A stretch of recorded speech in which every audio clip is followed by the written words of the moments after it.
یه کشتی پر از بشکاه عسل کنار یه ساحلی لنگر انداخته بود. این کشتی واسه یه تاجر خیلی بزرگی بود. وقتی کارگرا داشتن بشکاه عسل خالی میکردن، همون لحظه یه پیرزن میاد که یه کاسه کوچیک دستش بود. رو به تاجر میکنه، میگه واسه رضای خدا تو این کاسه من یه مقداری عسل بریز. تاجر قبول نمیکنه.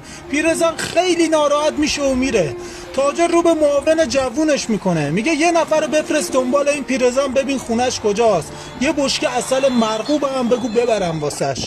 معاونش تعجب میکنه، میگه این پیرزن طفل معصوم یه کاسه کوچیک عسل خواست بهش ندادی، حالا چی شده که میخوای یه بشکه عسل بهش بدی؟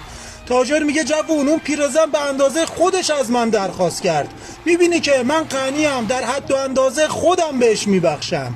میگم اوسکری، ما ظرف خواستهامون خیلی کوچیکه، تو غنی، سخاوتمندی، به اندازه بزرگی دلت به ما ببخش و عطا کن.